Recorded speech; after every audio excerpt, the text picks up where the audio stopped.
I want to tell you a story about a man who refused to leave his ideas unfinished. For years, I worked as a C++ developer, not in fancy studios or shiny offices, but on Iranian oil rigs and technical projects where code had to work. No excuses. Last year I came to Germany. Like many developers with big dreams, I had 2 game projects in my hands. 2 worlds waiting to be finished. But reality has a way of interfering.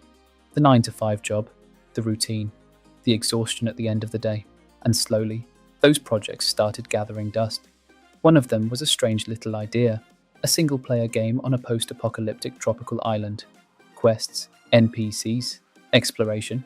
And yes, originally, it even had some adult-themed content with plans for DLC characters. But then I asked myself a simple question. Do you want another unfinished project? Or do you want a real game? So in 2026, I made a decision. I stripped the project down to its bones, removed all the adult content, rebuilt the concept from the ground up, and this time I'm turning it into something bigger. A free zombie multiplayer game on Steam. Because surviving the apocalypse alone is boring. But surviving it with other players? That's where the real chaos begins. This is the beginning of that journey. I started by creating the game as a single-player experience and tested it with friends to see how it felt. After that, I expanded it by adding Steam matchmaking and basic multiplayer functionality.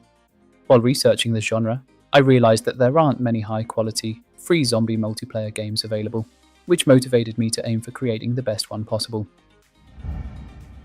One of the first technical challenges was the locomotion system. Unreal Engine 5 now offers motion matching, which is used in AAA games like Ubisoft titles. But honestly, I found it a bit unresponsive compared to old root motion-based systems. So, I went back to my previous locomotion system, built on the advanced locomotion package from 5 to 6 years ago, and upgraded it to make the characters feel alive and responsive. For the environment, I wanted dynamic, realistic landscapes. I created a dynamic material system for the landscape that automatically applies materials to height maps and populates foliage on top of layers. For inspiration, check out Unreal Sensei. My system is similar to his. On top of that, I used assets from the Unreal Marketplace and combined them with Ultra Dynamic Sky to make the world feel vibrant and alive. For optimization, I intentionally used all the performance-focused techniques available in Unreal Engine 4 instead of 5. While UE5 offers powerful features like nanite tessellation can significantly reduce performance, dropping it below 30 frames per second in my case. By sticking with UE4's proven optimization pipeline, I was able to maintain stable performance without sacrificing visual quality. Additionally, I wrote a custom C++ optimization plugin with an in-editor report gathering system to detect performance bottlenecks directly inside the editor. The plugin is completely free, and you can find it through the link in the description. Now, let's talk about shooting and visuals. This part was tricky. Most shooters use a line trace either from the camera or the gun muzzle.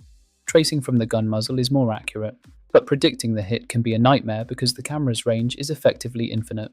I solved this by creating a hybrid system. 1.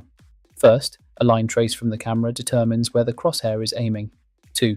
Then, the gun muzzle fires toward that point, not infinity. This makes shooting much more precise and intuitive, similar to Ubisoft's The Division. On top of that, I added bullet VFX and replicated them for multiplayer, making every shot feel impactful. I also built a sound system that syncs perfectly with the gameplay. And that's where we'll wrap things up for today.